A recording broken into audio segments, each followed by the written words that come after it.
Ace. You build an aggressive lineup, but you somehow drop the ball in the first 15 minutes, and the enemy team has an advantage. What's the better play here?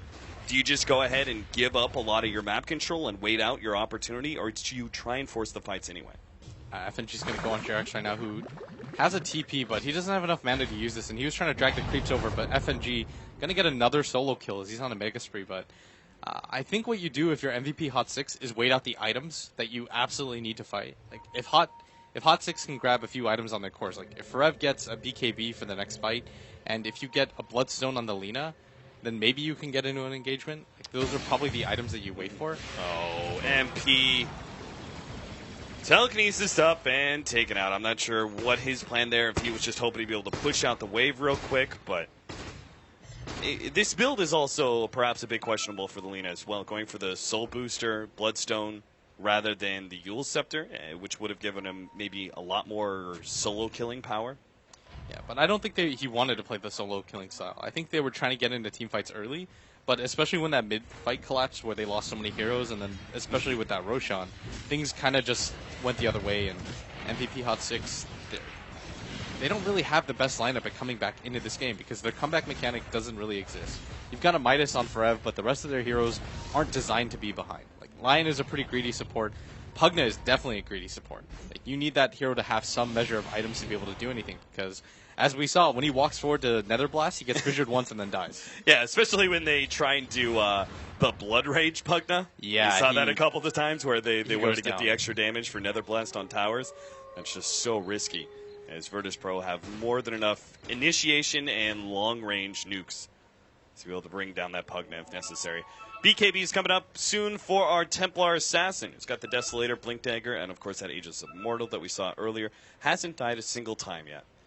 I think what you're waiting right now for is MP to finish that Bloodstone, and you've got one smoke if you're MVP, and that's pretty much your one real way back into the game. So you might see them just get the Bloodstone and then decide to go for some sort of counterplay, because you can't just let VP take complete map control at this point.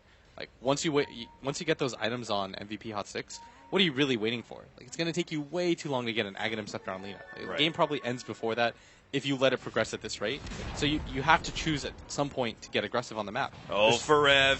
Echo slammed immediately. They're willing to pop that ultimate just to finish off the Bloodseeker, especially when they're already pushing in both top and middle lane. Now, the Earthshaker's going to go back to defend. He already used his Echo Slam anyway, so he'll try and stop the TP back of Lina, or at least protect that Tier 3 tower. Meanwhile, his allies putting pressure on the Tier 3 at top lane. Sunby already jumping on Illidan, who pops his BKB, and now turns and fights Sunby. Sunby will go down quite easily. Jerax already slowed down. Snowball will pull the Gyrocopter forward in order to get that kill. He trying to heal up his allies and kill the enemy with a single target focus, just not going to be good enough. Bloodseekers comes back, and looks like they'll be able to take out the Templar Assassin's Aegis, but that seems to be about it. Forev can't even force this fight anymore. A 10-second BKB just did nothing for them. And Virtus.pro will back up. Pretty happy with that fight. Yeah, they're going to be incredibly satisfied with how that went, because they were able to just dive. There was no repercussions. You even forced I think that was a buyback on the Lion and the Bloodseeker, and he uses 10-second BKB. Like, of all the things that could have gone wrong there, they went wrong there. Because that's what your comeback mechanic is. That 10-second BKB, getting the Bloodstone on MP, that's your best shot. So I think MVP, honestly, you just get the Bloodstone on Lina and go. Like, wait for the BKB to refresh back up on MP.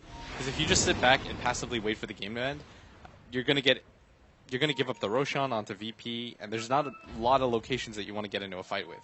You better just go for pickoffs. I think it's the best possible option, but even then they don't have the best way to open up because they don't have a Blink Dagger on their Lion. Yeah, they're pretty much completely reliant on the clockwork to be able to set up those single target picks. This is a YOLO smoke if I've ever seen one. The complexity wraparound. The old Cole TI2, remember that? If you're behind, just go for the wraparound. Mm-hmm. Jerax is desperately trying to push out that bottom lane in order to get that Blink Dagger that we previously mentioned. Virtus.pro just not quite feeling comfortable enough to go for a push. And why should they? I mean, they've got this game pretty much in the bag. They just have to play patiently and maybe wait out the next Roshan and then go uphill with the next Aegis. Yeah, I think that's actually what MVP are waiting for. The next Roshan to respawn and then hopefully catch them into that angle. Right. Because I guess there's no better objective to go for. Like, you're not going to smoke gank and get a tier 2 out of anything. The mid tower is way too healthy. Same thing with the top tower. And getting kills right now isn't enough. So you probably wait for that. I still think they maybe should just smoke right now and try to go for something before the Roche fight. Because I feel like the Roche fight is just way too obvious. Lil almost found a pick off on that Lion at bottom lane, but a Hex TP out does get him away. Heen.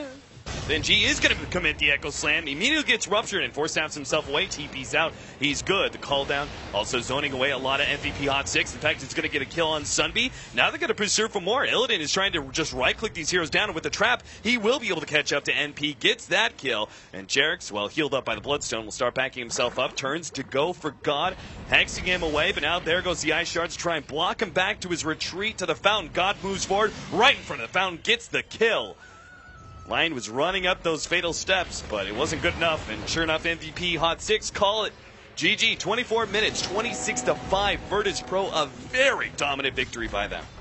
They just completely outplayed them from start to finish. MVP Hot 6's lineup, when you originally look at it, that's so unforgiving. You can't mess up. With supports like Lion and Pugna both, those are heroes that are going to naturally just have cap out at around 800 HP.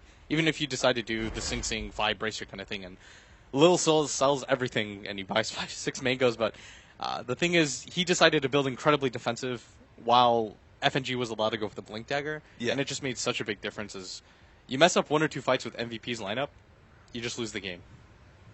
So VP taking game number 1, sitting themselves in an even better position for the standings. Of course, we're going to take a break, as the analysts, I'm sure, have a lot to talk about this 24-minute match. All right, G giving a nice little wave to the camera, feeling good after that win. A fairly quick one, of course, and fairly single-handedly defeating MVP Hot 6. What do you have to say about that, Synderen? I hope you guys don't want to talk about it. Yeah, well, we can say something about Rubik's skill build, because I think the statsmans are going to be very happy with him, gathering all the stats of what people play on their heroes, and then Lil has this thing at the end of the game. This time it was all mangoes. He had 6 mangoes? 6 mangoes. But the Lina on the opposing team had 5 mangoes and a bottle. Oh, that's true. There were so many. He actually balanced it out, so the win rate of mango didn't really increase. This is true. It's kind of useless. This is actually very considerate. Well, I don't know. For me, a pretty one-dimensional game. We said it in the draft. They have to play super well early. Their lineup falls off very quickly if they don't start winning fights and taking towers in the first 15 minutes. It's going to be very, very difficult. VP won the early game. VP won the game. That is it's really one of those games, in my opinion.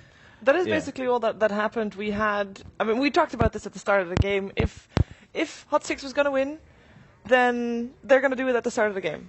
And they didn't. And they actually got rolled over pretty hard at that point. So I'm thinking that, at that point, they just drafted themselves into a corner. We said that at the start of the game. And that corner, they could have done well with that corner if they actually were able to build off of that. But they just didn't get their feet off the ground. And then it just was fairly one-sided and not very exciting in the end. All right. Well, we do have a replay here ready for us. I mean, we can find a couple, I'm sure, in that game, mostly in favor of VP. And as we take a look, so Hot 6, and this has kind of been the theme for a lot of teams, as we've discussed earlier, is just these teams, they focus maybe too much on the fights, and all right, we're going to focus on the kills. Sure, they rounded it out with the Pugna this time around, but it didn't really work out too well for them.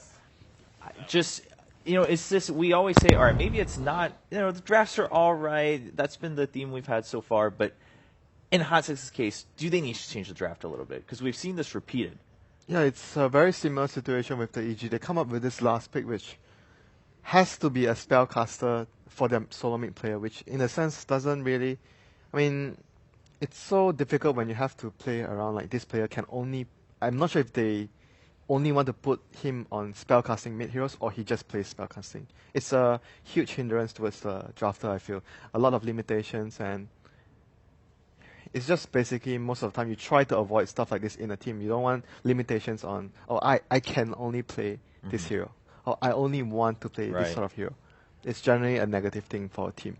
Yeah, well, we have the final moments of that game too, as we see VP pushing in and just taking the game for themselves against MVP Hot 6. Synderen, do you think, so we just talked about the draft and whatnot, Hot 6, do you think they'll just end up trying a similar strategy again and just trying to gain confidence through that and say, hey, well, this is what we do. If we can win with this, we'll gain confidence? That was one of the most meaningful sighs that I've heard. Okay, let me put that. I would not recommend trying this again. Right. At least, if you want to do some, I would consider this an all-out early game strat, which we very rarely see. If we see all-out early game strats, they're usually revolving around pushing towers super early. Like you have multiple heroes with summons, and you have like Apugna, which they have, but that was the only pusher they had, so you can destroy the game early. Like in terms of ease of execution, this is perhaps the hardest way to play Dota. Like you have to gank really well early on. They can't fail. The enemy team can't get much farm. And on top of that, you also have a clock. Because if they get BKBs, even if you're ahead, they can actually beat your team at a 10k deficit in their own base. So personally for me, this is the weakest draft Hot 6 has had all tournament. And I am worried for them that they are just tilting right now. And that they don't know what to do. Which is really unfortunate because they have so many good elements from the last days. To me, this was not the adaptation they were looking for. Quite the contrary, actually. They took this in the wrong direction, and maybe they just, I don't know. It could be a one-off game for them where they started drafting the idea they had, they started doubting themselves and just went with something completely different. But to me, this is definitely not the way to go. All right. Shiva, any thoughts for you? I think, for Virtus Pro, they just got free reign. They could do whatever they wanted to. And maybe Hot 6, maybe I was wrong, maybe they should try to put Virtus Pro a bit out of their comfort zone, even though that's very difficult to do. But if they can't play their own game to their own strengths, and if they can't, get their own lineup to work, which I think this was kind of it that they were expecting to work, then they have to try something else. I mean, we're at TI, they can't just let themselves get rolled over like that again. That's not an option. Yeah. All right. Well, speaking of MVP, of course, Hot 6 not so successful this game, but the other MVP team, MVP Phoenix. We have a quick update on that. I'm sure most of you have heard by now. They did win their first game against IG, and with some spectacular fashion too. So we'll take a look at that. The manliest of items.